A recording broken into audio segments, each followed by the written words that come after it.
The boy was 19 years old, and the cockpit still smelled new to him. Not factory new, not clean, but unfamiliar. Oil, hot metal, canvas, and something sharp in the air that only existed around machines built for war. He had trained for this moment for years, or at least it felt that way, but now that it had arrived, time behaved strangely. Seconds stretched. Thoughts raced. His gloved hands rested on the controls as if they belonged to someone older, someone steadier. Below him, the world was quiet. Too quiet. The engine droned with a steady confidence that made him want to believe everything would be fine. The horizon lay flat and calm, painted in pale morning light. Clouds drifted lazily, as if unaware of what was about to pass through them. Somewhere behind him, other aircraft held formation, their silhouettes dark against the sky. He could not see the faces of the pilots flying alongside him, but he knew most of them were young too, barely men, some not even shaving yet. This was his first combat mission. No classroom could have prepared him for how that thought landed in his chest. He had memorized checklists. He had flown drills until his hands ached. He had been tested, retested, and drilled again until instructors finally nodded and said he was ready. And yet, nothing in training could recreate this moment, the moment when the land below was no longer friendly, where every patch of sky might hold danger. When the radio chatter carried attention, no one bothered trying to hide. He swallowed and adjusted his grip. Somewhere far below, people were waking up, making breakfast, opening doors, unaware that a 19-year-old flying his first mission was about to stumble into history. But he didn't know that yet. He wasn't thinking about tactics or legacy or innovation. He wasn't thinking about how wars are shaped by moments no one planned. He was thinking about staying alive long enough to make it home. To understand how that moment came to be, how someone so young could find himself at the center of something that would ripple through air combat for decades, you have to step back. Back before the engines warmed. Back before the uniform fit his shoulders. Back to a time when war was still an idea and not a reality. He grew up in a world already leaning toward conflict. Newspapers talked about tensions overseas. Radios carried speeches filled with warnings and promises. Maps in school books showed borders that seemed permanent, but adults spoke of them with uncertainty. He was a teenager when the first distant reports of fighting reached his town. Names of places he couldn't pronounce became headlines. Numbers climbed. Words like inevitable began to appear more often. At first, it all felt far away. He worked small jobs, helped at home, lived a life defined by ordinary concerns, money, school, friends, plans that extended no further than the next year or two. He had dreams, of course. Flying was one of them. He would look up whenever an aircraft passed overhead, watching it shrink into the sky, imagining what it must feel like to sit inside something so powerful, so free. When war finally came closer, it didn't arrive all at once. It crept in. Training programs expanded. Recruitment posters multiplied. Friends started talking about enlisting, about doing their part, about not wanting to be left behind. Some talked bravely. Others spoke quietly, with a seriousness that felt older than their years. He joined before he fully understood what that meant. Flight training was harder than he expected. Not physically at first, but mentally. The discipline. The precision. The understanding that mistakes didn't just mean failure, they meant death. Instructors were strict, sometimes harsh, because they had to be. They had seen what happened to pilots who weren't ready. He learned to fly by feel as much as by instruments. He learned how an aircraft spoke to you through vibrations, through subtle changes in sound, through resistance in the controls. He learned how to recover from stalls, how to navigate by landmarks, stars, how to trust his training when his instinct screamed otherwise. But combat was something else entirely. In training, there were no enemies trying to kill you. No sudden flashes of gunfire. No moments when a single wrong decision could tear the sky apart. As the months passed, the numbers thinned. Some trainees washed out. Others were reassigned. Accidents happened. Names were crossed off lists. The seriousness of what they were preparing for became harder to ignore. By the time he earned his wings, the excitement had dulled into something quieter and heavier. Then came the orders, a real unit, a real assignment, a real mission. Veteran pilots didn't say much when the new arrivals showed up. They looked at them the way people look at storms on the horizon, not with fear, but with understanding. They had seen this before. They knew what first missions did to young pilots. Briefings were short and efficient. Routes, objectives, threats, timings. Everyone listened carefully. But the room carried a tension that no amount of preparation could erase. Some pilots cracked jokes. Others sat silently, staring at maps. A few wrote letters they hoped they wouldn't need to send. On the morning of the mission, he woke before he was told to, Sleep had been shallow anyway. His mind kept replaying everything he had learned, every warning he had ever heard. He dressed slowly, methodically, as if moving too fast might make the day arrive sooner. Outside, the aircraft waited. Ground crews moved with practiced speed. Engines were checked, fuel lines inspected, weapons loaded. The plane that would carry him into combat stood solid and unassuming, its metal skin already scarred from previous flights. It had been here before. It would be here again, if luck allowed. He climbed in and settled into the cockpit, surrounded by dials and switches that now felt familiar, comforting even. When the engine started, the vibration ran through his body, grounding him in the moment. The radio crackled to life. Orders came through calmly, almost casually. Taxi, line up, throttle forward. The aircraft surged ahead, lifting from the ground, carrying him away from everything he knew and into something he didn't. As they climbed, the formation took shape. Aircraft spaced carefully, maintaining visual contact. Every pilot responsible not just for himself, but for the group. This was the doctrine he had been taught. Stick together, support each other, follow the plan. But plans have a way of unraveling once the shooting starts. He scanned the sky, just as he had been trained to do, left, right, above, below. The habit was automatic, drilled into him through endless repetition. For a while there was nothing. Just sky, just engine noise, just the slow crawl toward enemy territory. Then someone spoke, a short, sharp warning over the radio, a voice tighter than before. Movement in the distance. Small shapes, fast and deliberate, cutting through the air in a way that immediately set them apart from everything else. Enemy fighters. His heart slammed against his ribs. Training took over before fear could freeze him. He tightened his grip and followed the maneuvering of the aircraft ahead of him. The formation began to adjust, turning slightly, maintaining spacing.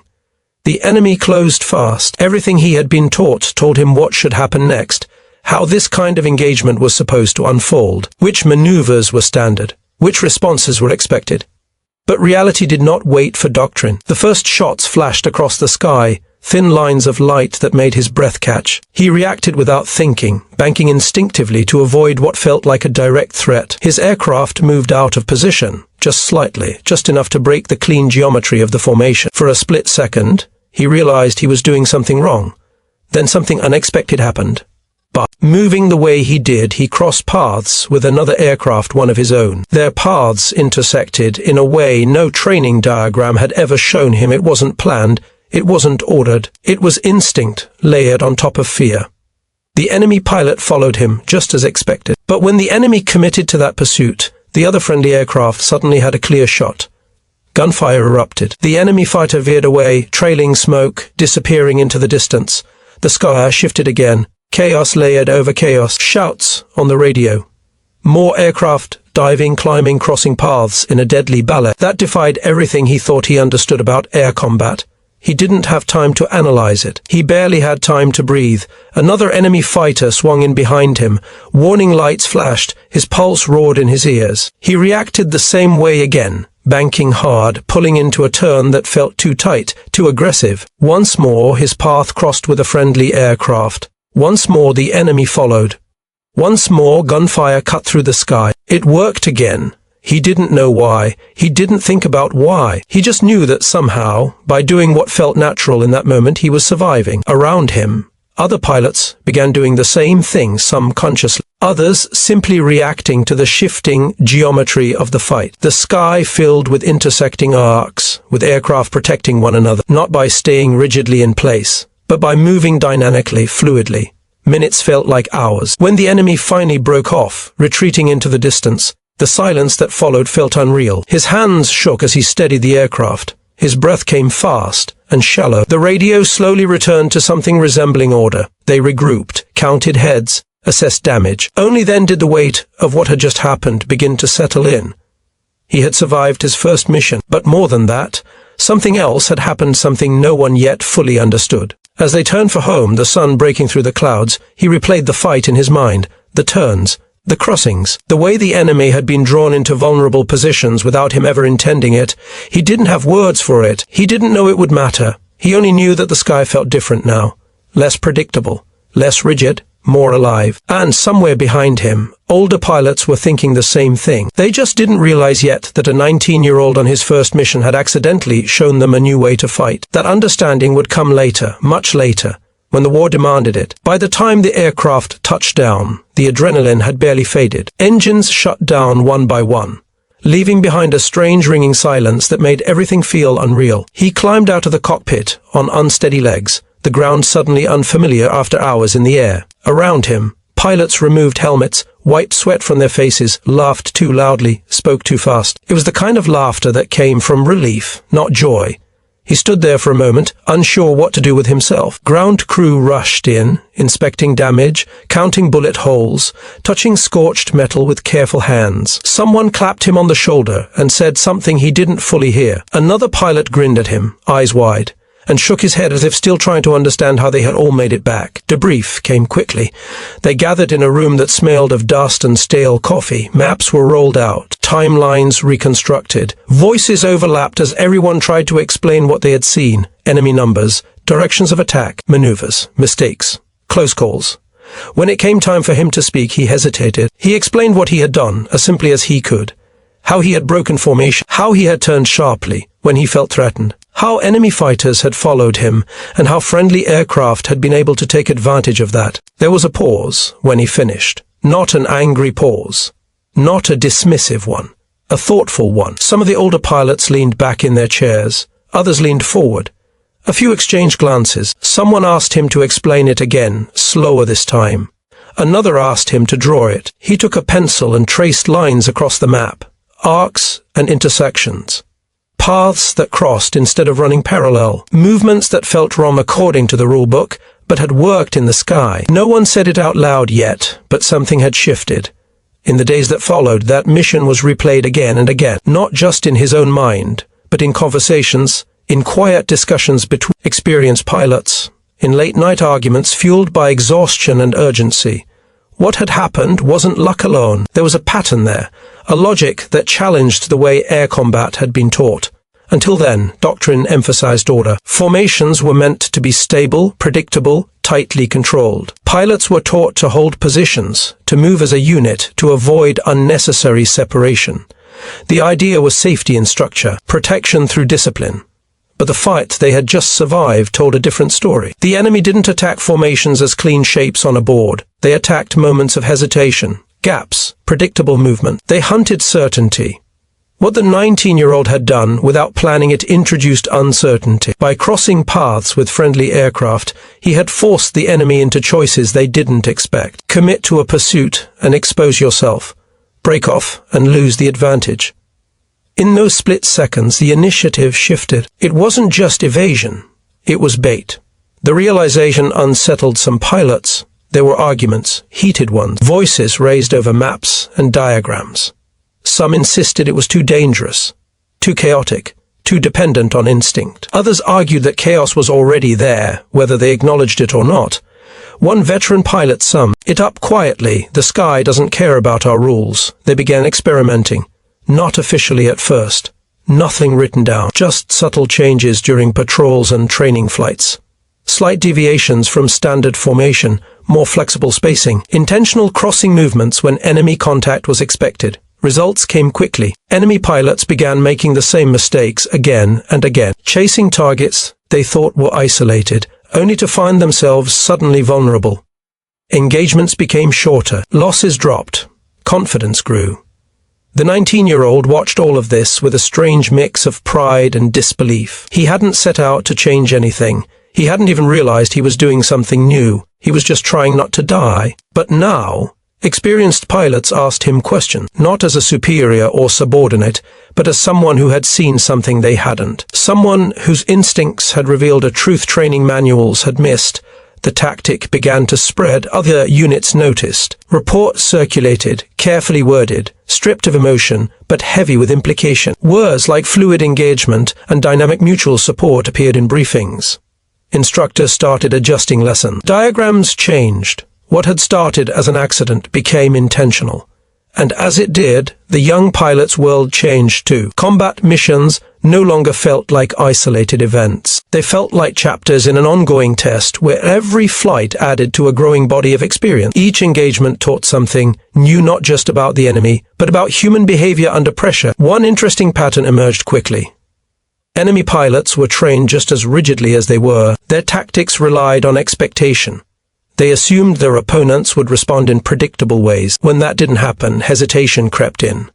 And hesitation in air combat was deadly. By forcing enemies into reactive roles, the new approach flipped the psychology of the fight. Instead of defending, pilots were shaping the battle, even while appearing vulnerable. It was counterintuitive. It felt risky, but it worked. Another unexpected benefit emerged as well. The new style reduced panic among less experienced pilots. Before, strict formations left little room for error. A single mistake could cascade through the group. Now, flexibility was built in. Pilots were encouraged to think, to react, to trust both themselves and their teammates. That trust mattered. Pilots began flying not as rigid pieces of a machine, but as parts of a living system, watching each other, anticipating movements, protecting one another through motion instead of position. The 19-year-old grew quickly in that environment. Combat ages people faster than time ever could. Missions blurred together, losses accumulated, faces disappeared from bunks and briefing rooms, letters went unanswered. New pilots arrived with the same wide eyes he had once had. He became one of the ones who watched them now, not as an instructor, but as an example. Proof that survival didn't always come from doing everything exactly as written. Sometimes it came from listening to the moment, from trusting instincts sharpened by training but not shackled by it. There were close calls, too many. Aircraft limped home riddled with holes. Pilots bailed out over hostile territory. Some didn't come back at all. Every success carried a cost, and no tactic could erase that truth. Still, the impact was undeniable. Command took notice. What had begun quietly was now discussed openly, evaluated, refined. Elements of the approach were formalized, incorporated into official guidance, not as a replacement for discipline, but as an evolution of it. War demanded adaptation. And this was one of those adaptations born not in planning rooms, but in the split-second decisions of someone too young to know he wasn't supposed to innovate. As the months passed, the 19-year-old's first mission became a story told to newcomers, sometimes exaggerated, sometimes simplified, but always carrying the same lesson: rules are tools, not chains. He never liked hearing it told that way. To him, it wasn't about brilliance or boldness. It was about fear, about reacting when your body screams before your mind catches up, about the strange clarity that sometimes appears when everything else falls away. In quieter moments, he thought about how close it had all been, if the enemy pilot hadn't followed, if the friendly aircraft hadn't been in the right place, if his turn had been a second too slow or too sharp. History could have gone a different way. That knowledge never left him. It sat with him on every mission, a reminder that survival and progress often ride on fragile threads. One night, after a long day of flying, he sat outside the barracks and looked up at the sky. Stars scattered across it, indifferent and ancient. Somewhere up there, tomorrow, people would try to kill each other again. They would maneuver, react, improvise, and somewhere among them would be pilots using a tactic that had started with fear and instinct, not intention. He wondered how many others like him existed throughout history. People whose small, desperate decisions reshaped the way wars were fought without ever meaning to. The war would continue to grind on. New aircraft would arrive. New technologies would emerge, but the core truth revealed that day would remain: combat is not a puzzle solved once. It is a conversation, constantly changing, demanding attention and humility. For the 19-year-old, there was no time to dwell on legacy. Another mission awaited. Another dawn, another climb into the cockpit, another test of nerve and instinct. He tightened his gloves, checked his instruments, and prepared to fly again, still young, still learning, still unaware of just how far the ripples from his first mission would eventually travel. The sky was waiting, and it would not be forgiving. The missions kept coming, closer together now, as if the sky itself were running out of patience. By the time the turning point arrived, the 19-year-old no longer felt 19. His face had changed. His eyes carried something heavier. He moved with the quiet efficiency of someone who no longer wasted energy on fear, not because it was gone, but because it had become familiar. The new tactic, though few called it that out loud, was no longer accidental. Pilots now entered combat expecting chaos and shaping it deliberately. They crossed paths on purpose.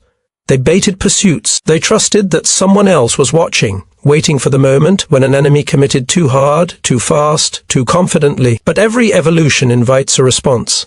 The enemy noticed.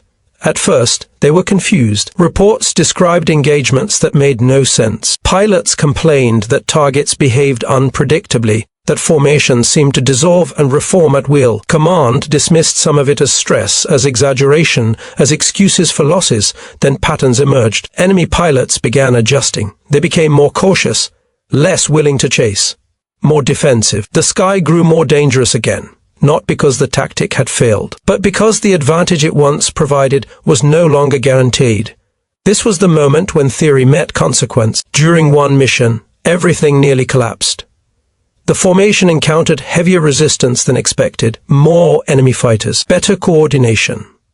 The fight exploded outward, spreading across the sky in fragments instead of a single engagement. The 19-year-old found himself alone, not separated by distance, but by circumstance. Smoke, sun glare, and sheer velocity had torn visual contact apart. His radio crackled with overlapping voices, none of them clear. For the first time since that first mission, fear surged uncontrollably. He scanned desperately, searching for a friendly silhouette, a familiar movement, anything to anchor him. Instead, he saw two enemy fighters turning toward him, their approach smooth and confident. They had learned. He turned hard, crossing empty sky, hoping irrationally that someone would be there.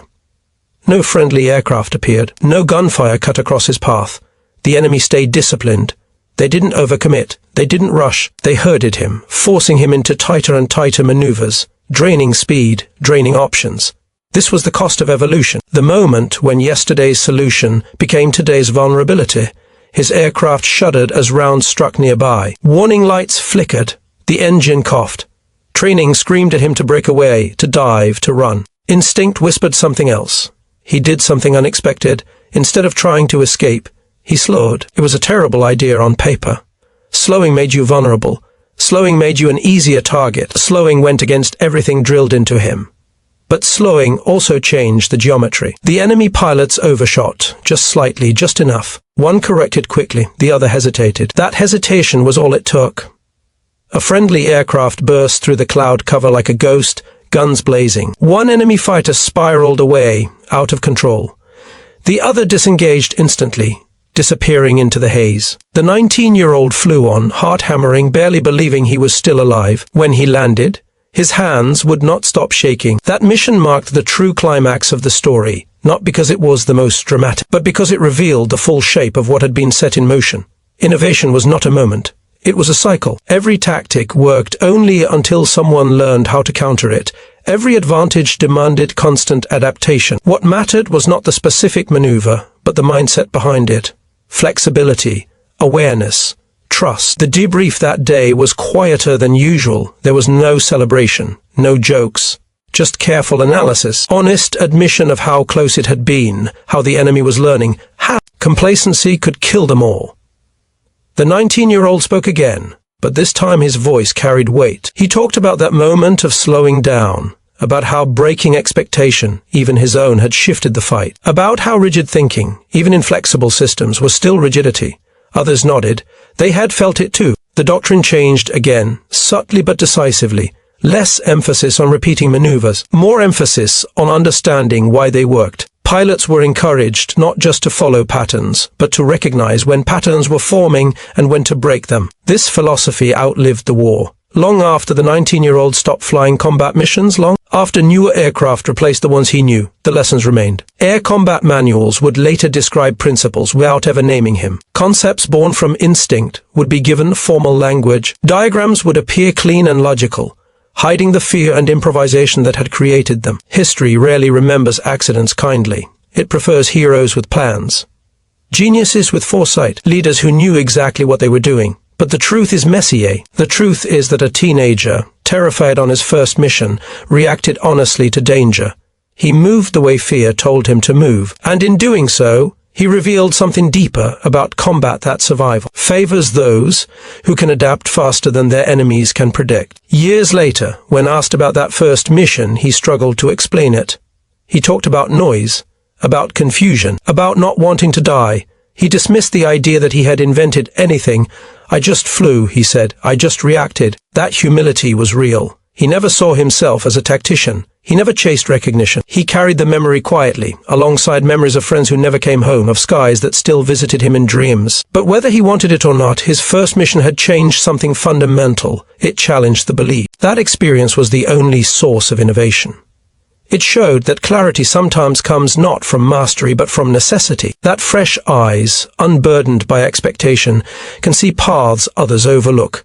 War is full of such moments. They rarely announce themselves. They happen too fast.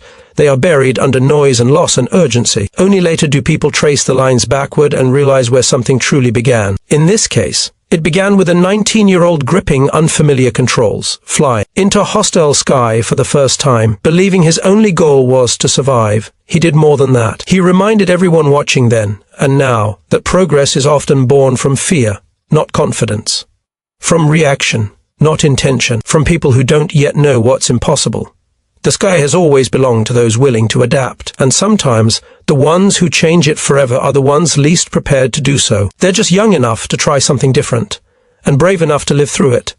The war did not end all at once. It thinned slowly, like fog lifting from a field. Missions became less frequent. Enemy sightings dropped. The sky, once crowded with danger, grew quieter. For the young pilot, no longer quite so young, the silence felt strange. He had spent so long listening for engines that weren't his own, scanning for movement, measuring distance and speed in instinctive glances. Now there were days when nothing happened at all. Days when the most dangerous thing in the air was boredom. That was when the memories came back. Not as images, but as sensation. The vibration of the engine through the seat. The sudden weightlessness of a hard turn. The way time seemed to fold in on itself when gunfire flashed across the canopy. He carried those sensations with him even when he wasn't flying. When the war finally ended, there were no grand thoughts in his mind. No sense of victory the way newspapers described it. Just relief, exhaustion, and a quiet disbelief that he was still alive. He returned home older than the calendar suggested. People welcomed him warmly. They asked questions. They wanted stories. Some expected excitement, others heroism. He gave them none of that. He talked about weather, about long flights, about missing sleep. He learned quickly that there was a gap between those who had been there and those who hadn't, and that gap couldn't be crossed with words. Flying stayed with him, though, even as new aircraft emerged, faster and sleeker than the ones he had known. The principles he had stumbled into never disappeared. They evolved. They were renamed. They were taught without mention of fear or chance. Pilots were told to think in terms of energy, angles, initiative. They were taught that predictability was a weakness. That survival depended on forcing the opponent to react instead of act. What they weren't told, what couldn't be taught, was how much of it had been born from panic, instinct, and a 19-year-old's refusal to fly straight into danger. Years later, he visited a base where young pilots trained. He stood quietly at the back of a classroom as an instructor pointed at diagrams on a board. Lines crossed, arrows curved. The concepts look clean now. Logical. Almost elegant. The instructor spoke confidently about engagement dynamics, about mutual support through movement, about breaking enemy expectation. The young pilots nodded, scribbling notes, absorbing the lesson as something settled and complete. The former pilot smiled faintly. He knew how fragile that knowledge really was, because he remembered the fear that had created it. After the lecture, one of the trainees approached him, nervous, respectful. He had recognized the name. Asked what it had been like flying back then. The older man thought for a long moment before answering.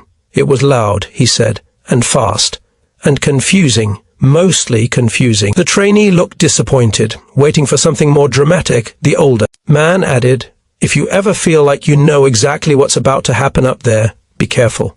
That's usually when you're wrong." That was the closest he ever came to teaching. History books would never describe it that way. They would chart the progression of air combat tactics as if it were a straight line, as if innovation followed logic instead of desperation, as if change arrived by design instead of accident. But the sky doesn't care about books. It never has. The truth lived in moments too small to headline. A sudden turn, a crossed path.